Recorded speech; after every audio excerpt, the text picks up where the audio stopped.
Welcome. I am so glad you are here to join me for this session. Today, we are diving into a book that might seem a little bit controversial at first glance, but it offers a deeply refreshing perspective on how we live our modern lives. We live in a world that is constantly telling us to want more, to be more, and to have more.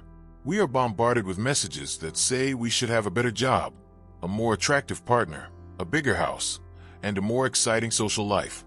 It feels like we are expected to care about everything, all the time.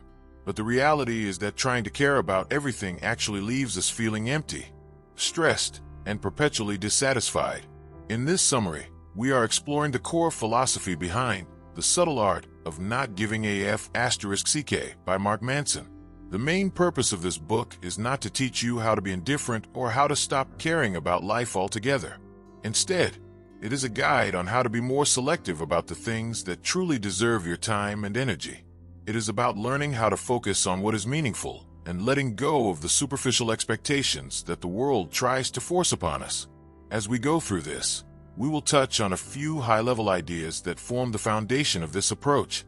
First, we will look at the idea that suffering and struggle are actually inevitable parts of life. Rather than trying to avoid pain, we should be asking ourselves what kind of pain we are willing to sustain. Second, we will discuss the concept of the backwards law, which suggests that the more we desperately pursue a positive experience, the more we actually end up feeling negative.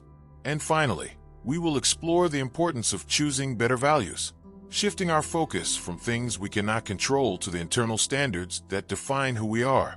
This book is essentially a tool for reassessing your priorities and finding a way to live a more grounded, authentic life in a world that is obsessed with unrealistic standards of happiness. It is about finding the strength to accept the limitations of being human and choosing to give your limited energy only to the things that truly matter to you. Before we dive into the deep details of how to apply these concepts, I would like to quickly invite you to like this audio, share it with someone who might find it helpful, and subscribe so you don't miss any of our future deep dives into life-changing books. Main summary: the counterintuitive approach to living well. The core philosophy of this book begins with a realization that is quite different from most self-help advice. The idea that the positive thinking movement is actually making us less happy. Most of us are taught that the key to a good life is to always stay positive, to visualize success, and to avoid negative thoughts at all costs. However, Manson argues that this constant fixation on the positive only serves to remind us of what we lack. When you are constantly told to visualize wealth, it is because you feel you aren't wealthy enough. When you are told to stand in front of a mirror and repeat that you are beautiful, it is because you don't feel beautiful. This is what is known as the backwards law. It suggests that the more you pursue feeling good all the time, the less satisfied you become, because the pursuit itself reinforces the idea that you are currently not enough. This leads into what the book calls the feedback loop from hell. This is a mental cycle where we feel bad about feeling bad. For example, you might feel anxious about something in your life, and then you start feeling anxious about the fact that you are anxious. You might get angry because you're getting angry, or feel guilty because you feel guilty. In our modern culture, we are often led to believe that it is not okay to have negative emotions. We think that something is fundamentally wrong with us if we aren't happy all the time. But by accepting that it is okay to feel bad sometimes, we break the loop. When we stop giving a F*** about feeling bad, we actually start to feel better because the pressure to be perfect is removed. The goal is to accept that life is sometimes messy and difficult, and that experiencing negative emotions is a normal, healthy part of the human experience. Importance-wise, this concept is vital because it frees us from the exhaustion of trying to maintain a facade of constant happiness. It allows us to be honest with ourselves about our struggles. A simple example of this is the pressure of social media. We see everyone else's highlight reels and feel like we are failing because our daily lives include boredom or frustration. When we stop caring about meeting that impossible standard of constant excitement, we can finally focus on what is actually happening in our real lives. Now we move to the next point, which transitions from the idea of accepting negative emotions to the idea of choosing the right kind of struggle for our lives. Since we have established that life will always involve some degree of discomfort or dissatisfaction, the question isn't, how do I stop suffering? But rather, What is the suffering I am willing to navigate? Everything in life comes with a trade-off. If you want the results of a high-powered career, you have to want the 80-hour work weeks and the high-pressure meetings. If you want a fit, athletic body, you have to want the sweat and the soreness of the gym. Most people want the reward without the process, but the process is where most of life actually happens. Manson argues that our success is not determined by what we want to enjoy, but by what pain we are willing to sustain. We all want to feel good, but very few of us are willing to endure the specific struggles required to achieve something meaningful. This is a fundamental shift in perspective. Instead of chasing a dream and getting frustrated when it gets hard, we should look at the hard parts of various paths and decide which ones we find worth it. This is important because it grounds our goals in reality. It prevents us from living in a fantasy world where we expect things to come easily. When you choose your struggle, you are essentially choosing your path to growth. For example, a person might dream of being a famous musician because they love the idea of being on stage. However, if they don't actually enjoy the struggle of practicing for hours alone, or the pain of constant rejection and travel, they don't actually want the life of a musician. They only want the result. True satisfaction comes from finding a struggle that you feel is important enough to endure. Now we move to the next point, which connects the idea of choosing our struggles to the underlying values that dictate why we choose those struggles in the first place. This brings us to the concept of values. Values are the metrics by which we measure ourselves and our lives. Everything we do and every emotion we feel is a result of the values we hold. If you feel like a failure, it is likely because you are measuring yourself against a value that is either unrealistic or out of your control. The book categorizes values into good values and bad values. Good values are evidence-based, socially constructive, and most importantly, internally controlled. These include things like honesty, vulnerability, standing up for oneself, or learning a new skill. These are things you can achieve regardless of external circumstances. On the other hand, bad values are those that rely on external events or things you cannot control. These include values like being liked by everyone, being the richest person in the room, or always being right. If your value is being liked by everyone, your happiness is constantly in the hands of other people's opinions. If your value is always being right, you will be unable to learn from your mistakes. Manson emphasizes that a good life is the result of prioritizing better values. When you change what you value, you change what you care about, which in turn changes how you experience the world. This is deeply important because it puts the power back in your hands. You may not be able to control what happens to you, but you can always control the standards by which you judge what happens. For instance, if you value honesty over popularity, a difficult conversation where you tell the truth becomes a success, even if the other person gets upset with you.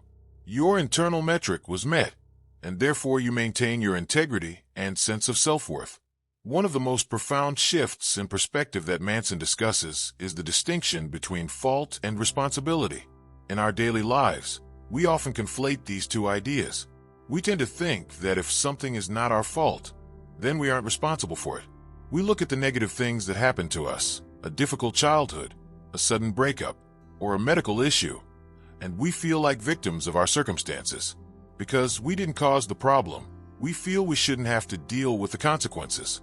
However, the book argues that while we are not always to blame for what happens to us, we are always responsible for how we respond to it. Taking responsibility is not about taking the blame. It is about taking your power back.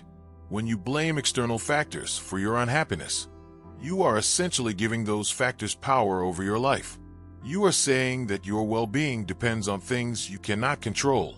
By taking responsibility for your reaction, your interpretation, and your next steps, you reclaim the ability to change your experience. This is a hard pill to swallow because it removes the comfort of victimhood, but it is the only way to achieve true agency. This is important because it changes the focus from "why did this happen to me?" to "what am I going to do about it?" It moves us out of a passive state of resentment and into an active state of problem solving. A short example of this is a person who loses their job due to an economic downturn. It isn't their fault the economy shifted, but it is their responsibility to manage their finances, look for new work, and process the stress of the situation. They can't control the layoff, but they can control their trajectory moving forward. Now we move to the next point, which takes the idea of internal responsibility and applies it to the way we view our own significance and place in the world. This leads us to a concept that might sound a bit harsh at first, the idea that you are not special. In recent decades, there's been a massive cultural push toward high self-esteem, where everyone is told they are exceptional, destined for greatness, and naturally gifted. While this sounds like a positive message, Manson argues that it actually creates a sense of entitlement. If everyone is special, then by definition, no one is. When we believe we're uniquely talented or uniquely victimized, we start to expect the world to treat us differently. We become obsessed with being extraordinary because we fear that being average is a failure. The truth is that most of us are pretty average at most things we do. We might be great at one or two things, but in the vast majority of our life's activities, we fall somewhere in the middle of the bell curve. The book suggests that accepting your own averageness is actually incredibly liberating. When you stop feeling the pressure to be a genius, a billionaire, or a world-class athlete, you are free to do things for the simple joy of doing them. You no longer have to prove your worth to the world at every turn. You can focus on consistent, incremental improvement rather than waiting for a grand moment of glory that may never come. This is vital because the constant need to feel special is a trap that leads to constant anxiety and a lack of true connection with others. By embracing the mundane and the ordinary, we actually find more peace. We learn to appreciate the small things, a good cup of coffee, a conversation with a friend, or finishing a small task, without feeling like these things are beneath our imagined greatness. It allows us to live a life that is grounded in reality rather than one fueled by an ego that can never be satisfied. Now we move to the next point, which connects this sense of humility to the way we approach our own beliefs and the certainty we have about ourselves. Building on the idea of humility, the book encourages us to practice a form of radical uncertainty. Most of us go through life trying to be right. We want to be right about our political views, right about our relationships, and right about our own identity. But the more certain we are about something, the less room there is for growth. Manson suggests that we're actually wrong about almost everything, all the time. Our brains are imperfect, our memories are biased, and our perspectives are limited. Instead of trying to find the truth, we should focus on being less wrong today than we were yesterday. Growth is an iterative process. It's not about moving from wrong to right, but from wrong to slightly less wrong. When we are too certain that we know who we are or what we are capable of, we trap ourselves in a box. If you are certain you are not a math person, you will never try to learn. If you are certain you are unlucky in love, you will stop looking for healthy patterns. By maintaining a level of doubt about our own assumptions, we remain open to new experiences and new ways of thinking. This uncertainty is actually the foundation of all progress. The importance of this mindset cannot be overstated. It protects us from dogmatism and arrogance. It makes us more curious and more resilient. If we accept that our current beliefs are probably flawed in some way, then when we encounter a mistake or a failure, it isn't a personal catastrophe. It's just more data. It's an opportunity to refine our understanding of the world. As the book mentions, the man who believes he knows everything has no reason to learn anything new, and therefore stays stuck while the world moves on. Now we move to the next point, which takes this acceptance of being wrong and applies it to the way we handle failure and take action. If we accept that we are often wrong and that struggle is inevitable, then we must also change how we look at failure. For many people, the fear of failure is paralyzing. They wait for inspiration or the perfect moment before they take action. They think they need to feel motivated before they can start. But Manson introduces the do something principle. This principle suggests that action isn't just the effect of motivation, it is also the cause of it. Most people think the chain goes. Inspiration leads to motivation, which leads to action. In reality, the chain is a loop. Action leads to inspiration, which leads to motivation, which leads back to action. When you are stuck, the best thing you can do is just do something. It doesn't have to be a big thing. It can be the smallest possible step related to your goal. By taking that one tiny action, you create a sense of momentum. You see a small result, which gives you a tiny bit of inspiration, which motivates you to take the next step. If you wait until you feel ready, you might be waiting forever. Failure in this context is just a part of the doing. If you do something and it fails, you still have more information than you had when you were doing nothing. This concept is essential because it breaks the cycle of procrastination and fear. It takes the pressure off the outcome and puts the focus back on the process. For example, if you want to write a book but feel overwhelmed, don't try to write a chapter. Just commit to writing 3 sentences. Those 3 sentences are the action that can spark the inspiration to write 3 more. By lowering the bar for what counts as doing something, you make it almost impossible to stay stuck. Now we move to the next point, which looks at how we define our lives by what we choose to reject, rather than just what we choose to accept. We often think of a good life as a life of yes, saying yes to every opportunity, every person, and every new trend. However, the book argues that our lives are actually defined by what we say no to. This is the art of rejection. If you don't reject anything, you essentially stand for nothing. If you try to care about everything equally, you have no real values. Depth and meaning come from commitment, and commitment requires the rejection of alternatives. To be in a committed relationship, you must reject all other potential partners. To be truly great at one career, you must reject dozens of other possible paths. Manson points out that we live in a culture of more, where we are encouraged to keep our options open and avoid closing any doors. But keeping all your doors open means you never actually walk through any of them.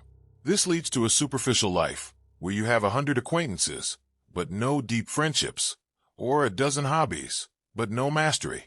By choosing to say no to the things that don't align with your core values, you create the space for the things that do. Rejection provides focus. It gives your life its shape and its boundaries. The importance of this lies in the quality of our experiences. A life of constant yes is a life of distraction and fragmentation. When we get comfortable with rejection, both giving it and receiving it, we become more honest.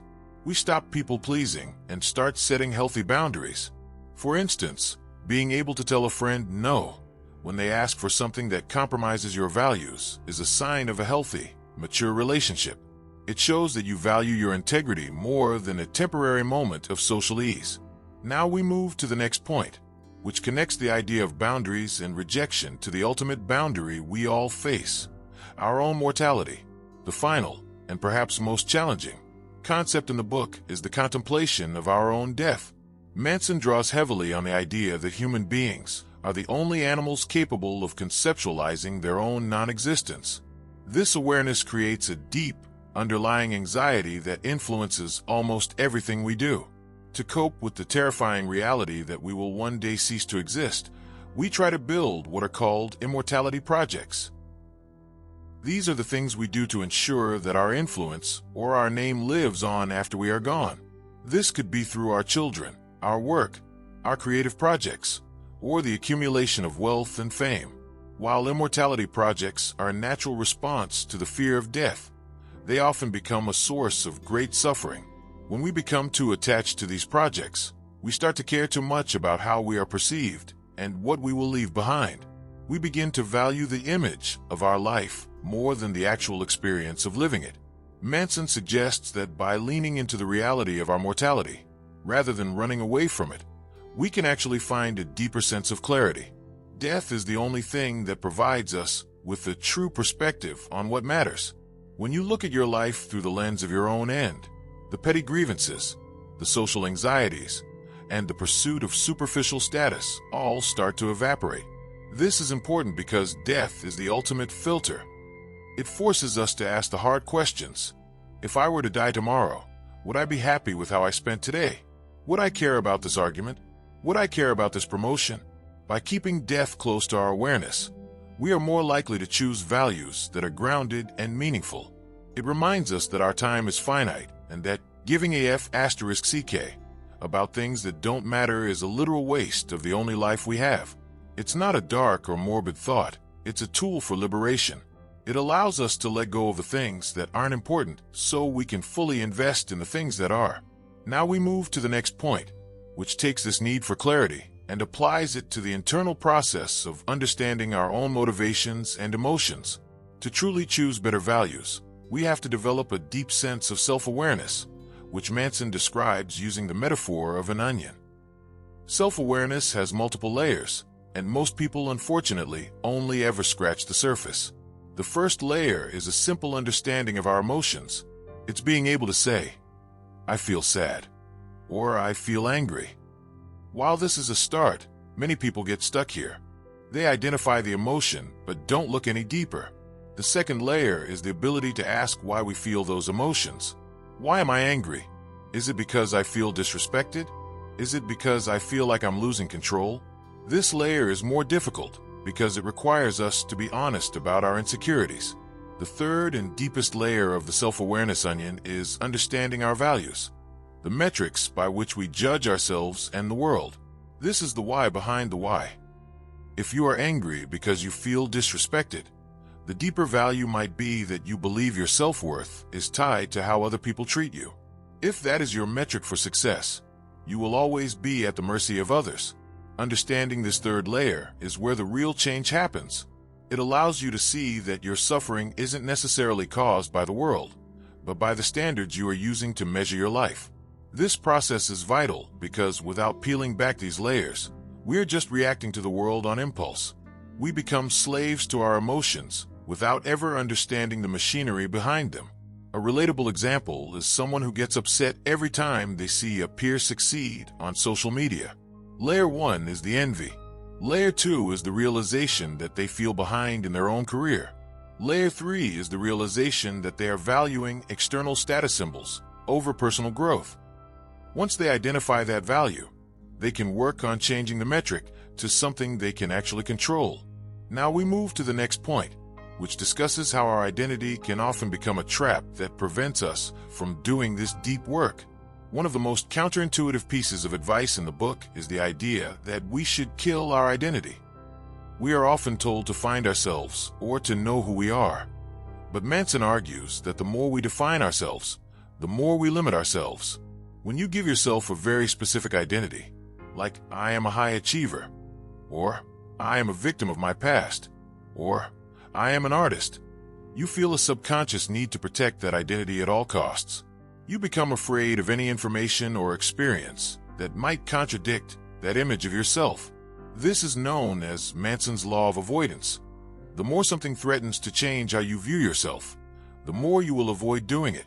This applies to both positive and negative identities. If you see yourself as a success, you might avoid taking a risk that could lead to failure because it would shatter your self-image.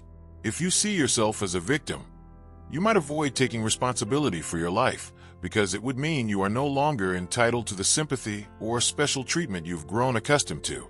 By staying uncertain about who you are, you remain flexible. You are no longer someone who has to act a certain way. You are just a person who does things. This concept is important because it promotes true resilience. When you don't have a rigid identity to defend, you are free to fail, free to change your mind, and free to grow. It's about letting go of the story of your life and just living the reality of it. It's a call to be more ordinary.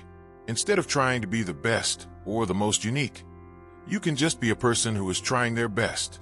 This lack of a fixed identity makes it much easier to handle the ups and downs of life because your core sense of self isn't tied to a specific outcome or label. Now we move to the next point, which explores how these internal shifts in identity and values radically change the way we handle our relationships and the boundaries we set with others. When it comes to relationships, many of us fall into a trap of entitlement. We think that if we love someone, we should be responsible for their happiness, and they should be responsible for ours. Manson identifies this as a toxic dynamic where boundaries become blurred. In an unhealthy relationship, one person often plays the victim, the one with the problem, and the other plays the rescuer, the one who tries to fix the problem. The victim blames the partner for their feelings, and the rescuer takes on the emotional burden of the victim. While this might feel like caring in the short term, it actually prevents both people from growing.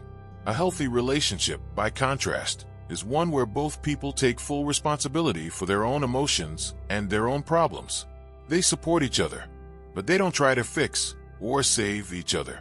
This requires strong boundaries, the ability to say no, and the ability to hear no. In fact, Manson argues that conflict is a necessary part of a healthy relationship. If two people can't disagree or express dissatisfaction, they can't truly trust each other. Trust is built on honesty, and honesty often involves saying things that are uncomfortable to hear. Without the freedom to be honest about what we don't like, our yes becomes meaningless. This is important because it shifts the focus from pleasing a partner to respecting a partner.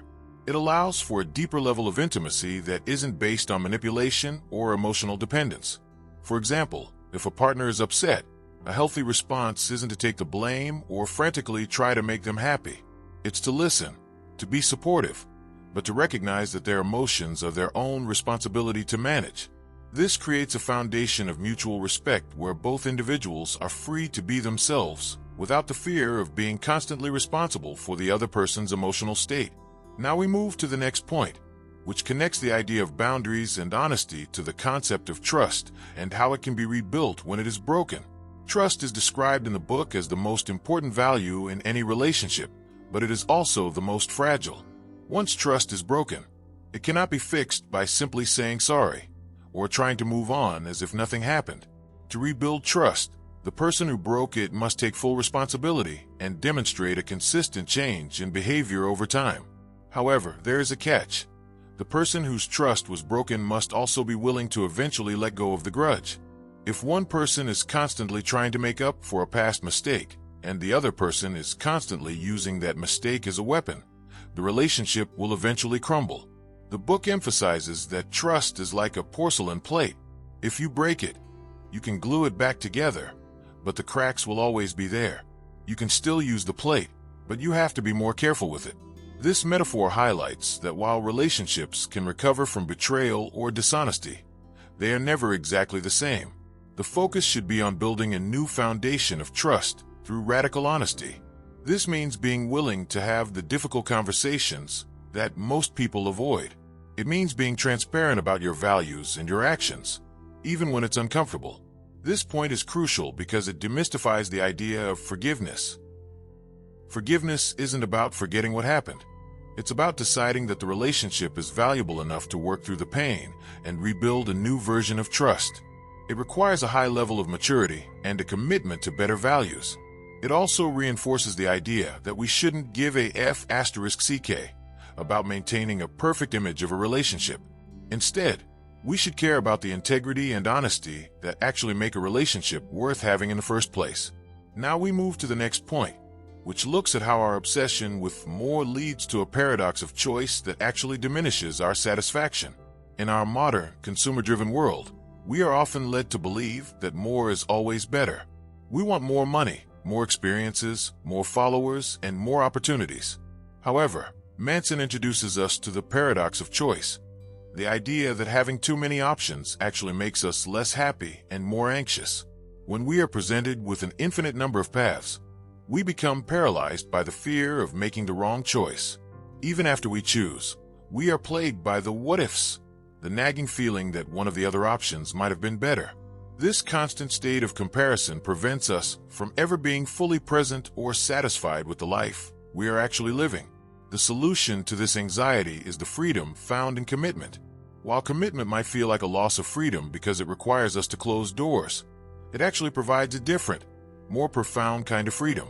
By committing to one person, one place, or one career, we are freed from the constant, exhausting search for something better. We are able to invest deeply in what we have chosen.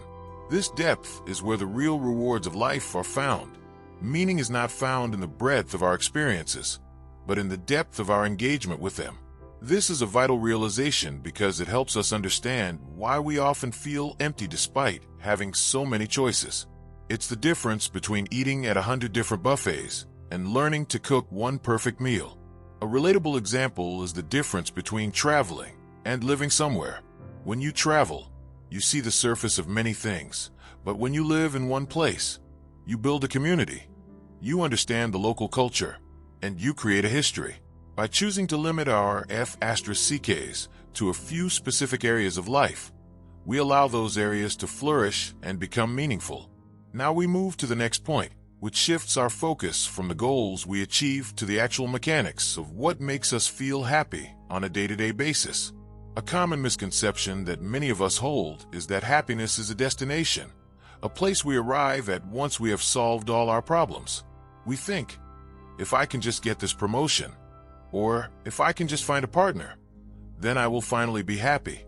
Manson argues that this is a fundamental misunderstanding of human nature.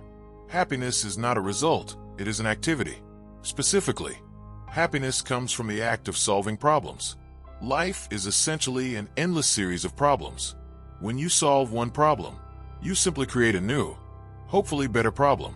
For example, the problem of being lonely is replaced by the better problem of figuring out how to balance your schedule with a new partner.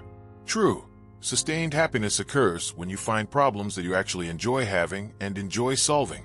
If you are solving problems that are meaningful to you and that align with your values, you feel a sense of purpose and satisfaction. If you try to avoid problems or pretend they don't exist, you become miserable. This perspective is important because it changes our relationship with struggle. Instead of viewing a problem as a sign that something is wrong, we can view it as an opportunity to engage in the very activity that produces happiness. It's not about finding a life without problems. It's about finding the right problems to solve. A short example of this is the difference between someone who hates their job and someone who loves it. The person who loves their job still has problems, deadlines, difficult clients, technical failures, but they find those problems interesting and worth solving. The person who hates their job finds the problems tedious or meaningless. The goal of life is to continuously upgrade your problems so that you are always working on something that matters to you. Now we move to the next point, which looks at the subtle ways we try to feel superior to others, even through our suffering. One of the most dangerous forms of giving a f***ck about the wrong things is the development of entitlement. Manson identifies two distinct types of entitlement that are prevalent in society today. The first is the one we are most familiar with, the person who thinks they are better than everyone else and deserves special treatment because they are successful or talented. This person believes they shouldn't have to deal with the same problems as ordinary people. The second type, which is more subtle but equally damaging, is the person who thinks they are worse than everyone else and deserve special treatment because they are uniquely victimized. Both types of entitlement come from the same root, the belief that you are special and that the rules of life don't apply to you.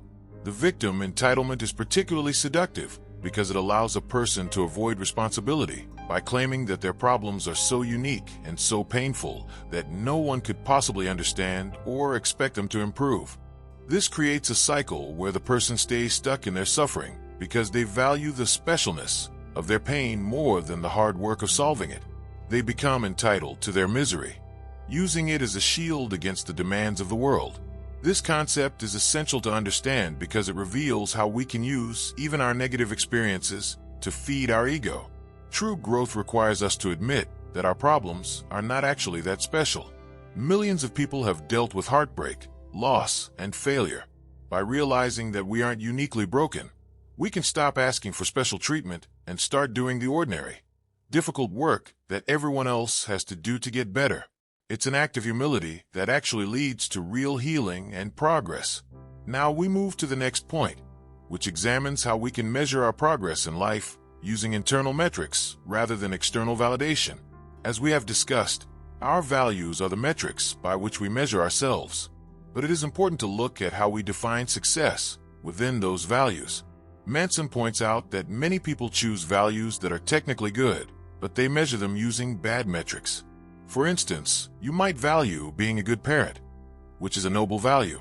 However, if you measure your success as a parent by how much my child likes me today, you are using an external metric that you cannot fully control. Children are fickle, and doing the right thing as a parent often involves making them temporarily unhappy. A better way to measure that value would be an internal metric, such as providing a safe and supportive environment, or consistently teaching my child responsibility. These are things you can control regardless of your child's mood on any given day. When we use internal metrics, our self-worth becomes stable. We are no longer on an emotional roller coaster based on the reactions of others or the whims of fate. This is the difference between process-oriented goals and outcome-oriented goals. This distinction is important because it prevents us from becoming discouraged when things don't go our way. If your metric is internal, you can still feel successful even in the face of external failure.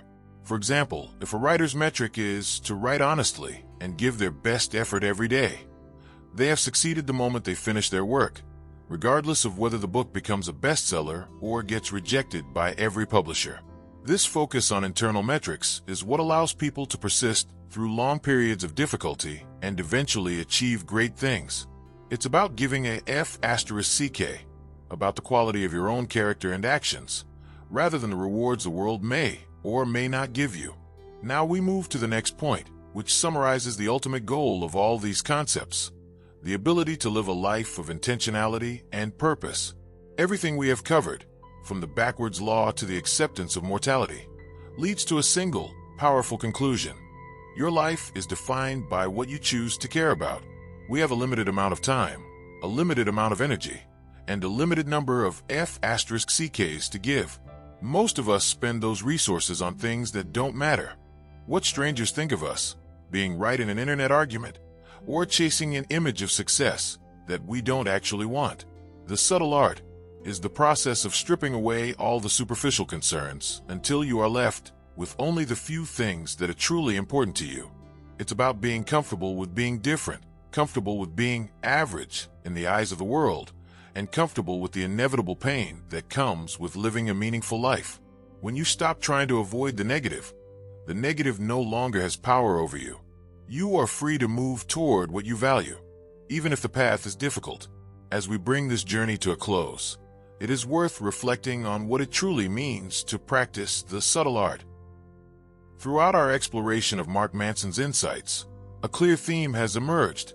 A good life is not defined by the absence of problems, but by the presence of better problems. It is not about reaching a state of perpetual happiness, but about finding the maturity to accept that suffering is an inseparable part of the human experience.